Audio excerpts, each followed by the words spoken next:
అనాథ వృద్ధాశ్రమంలో అన్నదాన కార్యక్రమం చేయడం జరుగుతుంది. దీనికి గాను అన్నదాతగా శ్రీ కండే భగవంతం గారు, శ్రీ కండే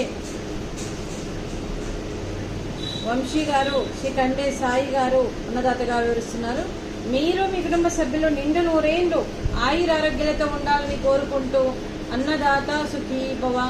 ఈరోజు సందర్భం ఏంటంటే మానవ సేవయే మాధవ సేవే లక్ష్యంగా 65 మంది నిరాశ్రయ వయోవృద్ధులకు ఆకలి తీర్చడానికి ఆ షిరిడి సాయిబాబా ఆశీస్సులతో భాద్రపద మాస బహుళ చతుర్దశి రోజు శ్రీ భగవంతం కండే గారి సతీమణి గారు క్రీస్తు శేషులు శ్రీమతి కండే సుగుణ గారి జ్ఞాపకార్థంగా ఈ అన్నదాన కార్యక్రమం చేయడం జరుగుతుంది.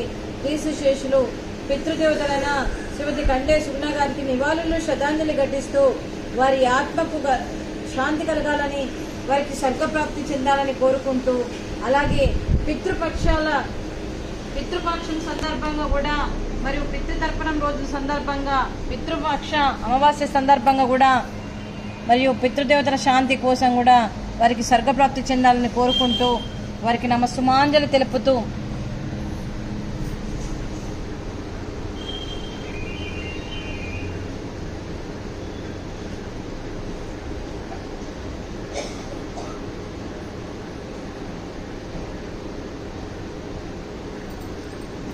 వారికి నైవేద్యం సమర్పించి వారి ఆత్మకు శాంతి కలగాలని, వారికి స్వర్గప్రాప్తి చెందాలని కోరుకుంటూ వారికి నమస్సుమాంజలి తెలుపుతూ ఈరోజు వారికి నైవేద్యం సమర్పించి వారి కోసం ఒక 2 మాటలండి. మా హృదయ పలకాలపై చెక్కిన సజీవ శిల్పం మీ రూపం, అనురాగానికి చిరునామా మీ హృదయం, మీరు వేసిన అడుగు ఆదర్శం, నడిచిన దారి సదాశయం, మీరే మార్గదర్శి, ప్రేమానురాగాలతో వెలుగునిచ్చి జీవన జ్యోతి వరకు ఆఖరి వరకు దారి చూపారు.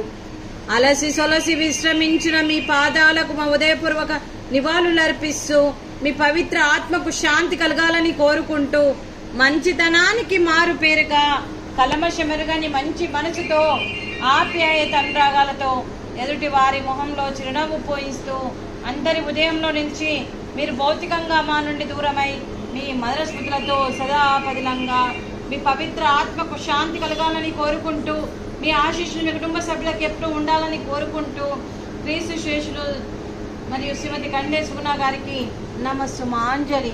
అలాగే వారి కుటుంబ సభ్యులందరికీ కూడా సుగుణే గారి ఆశీస్సులు, పితృదేవతల దీవెనలు మీకు ఎప్పుడు ఉండాలని కోరుకుంటూ, ముక్కోటి దేవతల ఆశీస్సులు, అలాగే 65 మంది ఆశీస్సులు కూడా మీకు ఎప్పుడు ఉండాలని కోరుకుంటూ శ్రీ భగవంతం కండే గారికి, శ్రీ వంశీ కండే గారికి, శ్రీ సాయి కండే గారికి దీర్ఘాయుష్మాన్ భవ. దేవుడి దీవెనలతో పాటు 65 మంది ఆశీస్సులు మీకు ఎప్పుడు ఉండాలని కోరుకుంటూ దీర్ఘాయుష్మాన్ భవ. అలాగే భగవంతం కండే గారికి వారి కుటుంబ సభ్యులందరికీ ఆ పరమశివుని ఆశీస్సులు, వెంకటేశ్వర స్వామి దీవెనలు ఎప్పుడు ఉండాలని కోరుకుంటూ శుభాకాంక్షలు, శుభాశీస్సులు, ధన్యవాదాలు, దీర్ఘాయుష్మాన్ భవ. అలాగే ఈ ఆశ్రమానికి పెద్ద దిక్కుగా వివరిస్తున్న మా తండ్రి లాంటి పెంటయ్య గారికి, పుష్పలీలమ్మ గారికి పాదాభివందన చేస్తూ ఈ ఆర్గనైజేషన్ కోసం మరియు గత 8 సంవత్సరాల నుండి మరియు 3 పూటల కడుపు నిండా అన్నం పెట్టాలని ఒక సంకల్పంతో ముందుకు వచ్చి గత 8 సంవత్సరాల నుండి ఒక అన్నదాన కార్యక్రమమే కాదండి, గ్రాసరీస్ పరంగా కడుపు నిండా అన్నం పెట్టడమే కాకుండా గ్రాసరీస్ పరంగా, బట్టల పరంగా, రెంట్ పరంగా, అలాగే మెడిసిన్ పరంగా, అంబులెన్స్ పరంగా ఇలా ఎన్నో రకాలుగా సహాయ సహకారాలు ఇస్తూ శాశ్వత నివాసం ఏర్పాటు చేయాలని ఒక దృఢ సంకల్పంతో ముందుకు వస్తూ మరియు భూదానం కూడా చేస్తూ తను 100 మందితో చేయిస్తూ ఈరోజు కడుపు నిండా అన్నం పెడుతున్న ఆ భగవంతుడి స్వరూపమైన పెండయ్య గారికి, వారికి, వారి కుటుంబ సభ్యులందరికీ కూడా దీర్ఘాయుష్మాన్ భవ.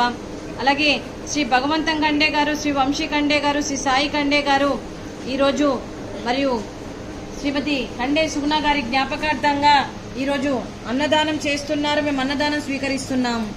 ఈరోజు అన్నదానానికి మేము చేస్తున్న వంటకాలు ఫ్రూట్స్, అరటి పండ్లు, అలాగే పాపడు, అలాగే స్వీటు, బడత కాజా, వెజ్ బగారా రైసు, అలాగే క్యాప్సికమ్ మసాలా, అలాగే టమాటా పప్పు, అలాగే సాంబారు. అన్నదాత సుఖీ భవ.